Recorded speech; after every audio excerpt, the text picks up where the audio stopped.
লাইফে আসলে মাঝে মধ্যে চাইতাম যে এরকম আসলে সকাল আসুক, যখন আমি সকালে ঘুম থেকে উঠবো তখন আসলে সরাসরি সূর্যের আলো পেতে পেতে উঠবো। এক্স্যাক্টলি আজকে হচ্ছে এরকম একটা দিন। এই যে হচ্ছে আমাদের ক্যাম্প সাইট এইটা, আর এইটা হচ্ছে নীলাদ্রি লেক, অর্থাৎ আমরা এখন হচ্ছে সুনামগঞ্জ। এবং ওই যে পাহাড়গুলো দেখতে পাচ্ছেন, পাহাড়ের বিভিন্ন ভাঁজে ভাঁজে হচ্ছে বাড়িঘরের অবস্থা। ওইটা হচ্ছে ইন্ডিয়ার সীমানা। এক্স্যাক্টলি গতকালকে রাতে সেখানে ক্যাম্পিং করা হয়েছে। সেটার বহু ইতিহাস আপনারা এর আগের ভিডিওতে হয়তো দেখছেন। আর সকালবেলা উঠে এখানে গোসল খাওয়া।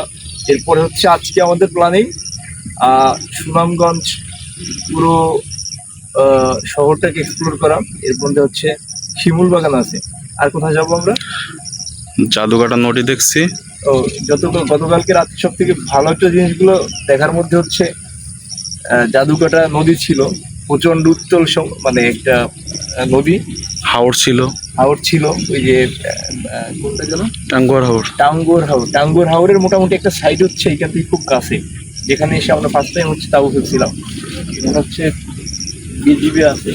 আর বিশেষ করে এই 2 দিন, লাস্ট 3-4 দিন, আজকে সম্ভবত 4 দিন, এই যে মানে হচ্ছে সিলেট এবং সুনামগঞ্জে যে এত পাথর ক্ষেতো বা বালু ক্ষেতো আছে, এটা আসলে জানতাম না। এই পুরো সাইডটা আসলে সে মানে একদম পুরোপুরি যে বালু বা হচ্ছে পাথর, এটা পুরোপুরি হচ্ছে একদম একটা সিস্টেমেটিক ওয়েতে আসলে গ্রাস করা হচ্ছে রীতিমতো।